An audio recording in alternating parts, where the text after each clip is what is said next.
The debate is officially over. If you're still sitting there thinking Lewis Hamilton headed to Maranello just to collect a fat retirement check and rock a red fire suit, you clearly weren't watching the tarmac in Shanghai. On the exact same chassis, the same 2026 power unit, and under the same track conditions, Hamilton just delivered a verdict that Ferrari HQ tried to bury under a mountain of teamwork. PR Lewis's P3 finish against Charles Leclerc's P4 wasn't a fluke or a lucky strategy call. It was a masterclass in thermal management and tactical positioning that left the Prince of Monaco staring at the gearbox of the number 44. The civil war at Ferrari started before they even hit the checkered flag. If you want the telemetry that proves why Hamilton has already hijacked the Scuderia, and how this 35-day blackout in April is going to decide who becomes the de facto number one, you need to stick around. Hit that subscribe button for Apex ERA right now. The 2026 championship is being won behind closed doors, and I'm about to show you what Liberty Media is trying to hide. Let's look at the facts. In the Chinese GP, Ferrari debuted their brand new torque mapping for the 2026 regs. On paper, Leclerc should have had the edge. He's been the golden boy in Maranello for years. He knows every sensor in that simulator. But in reality, Hamilton took him to school on lap 1. While Leclerc was busy overthinking the dirty air in turn 1, Hamilton used Ferrari's new launch system with surgical precision to rock it from P3 to P1. He didn't just pass, he dictated the flow. The verdict here is simple. Hamilton understands the physics of these 2026 cars better than anyone on the grid. He knows that with less active aero and batteries doing the heavy lifting, you win the race at the corner entry, not the straightaway. Lap 25 was the final nail in the coffin. The head-to-head duel, right after the pit stops.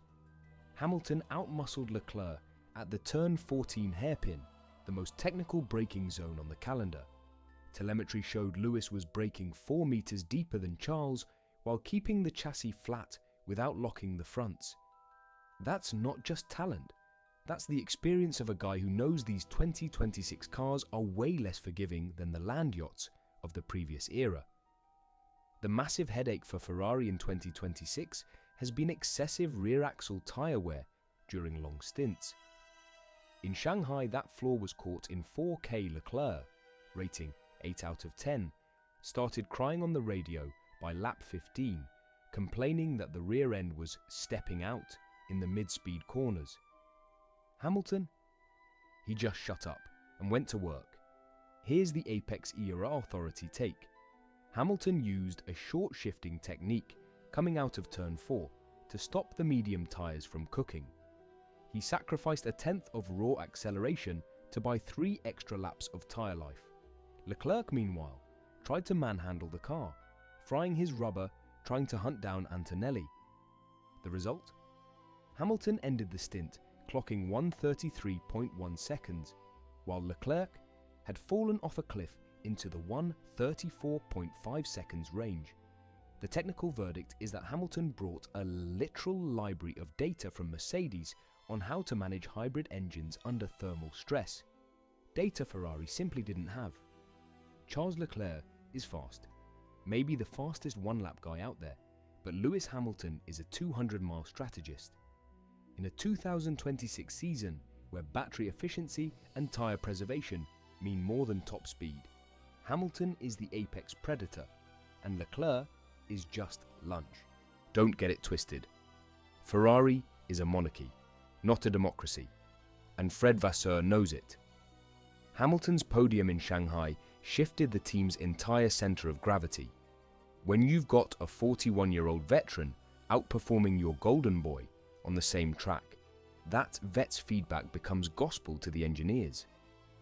With the Bahrain and Saudi races cancelled for April, F1 has entered a forced 35-day hiatus. This is the danger zone for Charles Leclerc. Why? Because Ferrari is now locked in the wind tunnel and the sim back in Maranello. Who do you think the engineers are going to listen to when directing the May upgrades?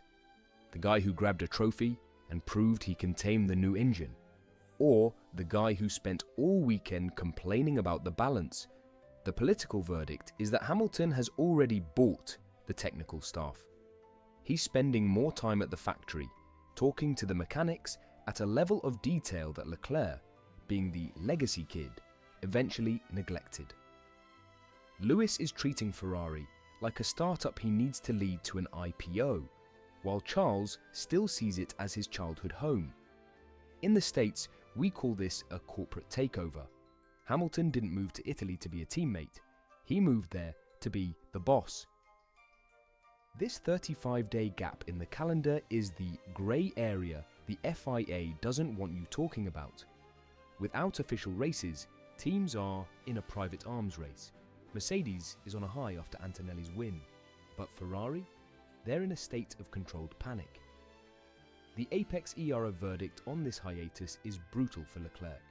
This extra time favours technical development based on Hamilton's telemetry from China. Lewis flagged a glitch in the ERS energy recovery during heavy braking. If Ferrari fixes that in April, following Hamilton's specs, the car that rolls out in May will be moulded specifically for Lewis's driving style. Picture the scene.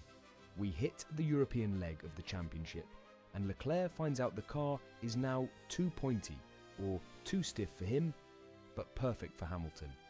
That's how championships are won or lost in the shadows. Antonelli and Russell might have won the battle in Shanghai, but Hamilton's Ferrari is trying to win the industrial war of 2026 during this month of silence in the Middle East. Lewis Hamilton didn't just beat Leclerc in China, he issued a death certificate for the narrative that he's too old for the new regs. He proved that racing IQ beats juvenile aggression in a 2026 car that is, basically, a high-performance computer on wheels. Charles Leclerc is at a crossroads. He either uses these 35 days to reinvent himself technically and stops complaining about the car's balance, or he's going to be relegated to Wingman Deluxe before the season even hits the halfway mark. The Apex ERA verdict is clear. Ferrari belongs to Lewis Hamilton now. He set the pace on track, he set the tone on the radio, and he's going to set the development path in Maranello. But what about you? Who do you think comes out of this April blackout as the true alpha at Ferrari? Has Hamilton already secured the throne? Or does Leclerc have an ace up his sleeve we didn't see in Shanghai? Drop your verdict in the comments. I read every single one, and I want your technical take. And don't forget, next Friday, we're dropping the definitive tier list for the winners and losers of the April cancellations. Who's using this time to cheat the regs and who's going to go bust? You only find out here at Apex ERA. Sub, like, and I'll see you on the grid.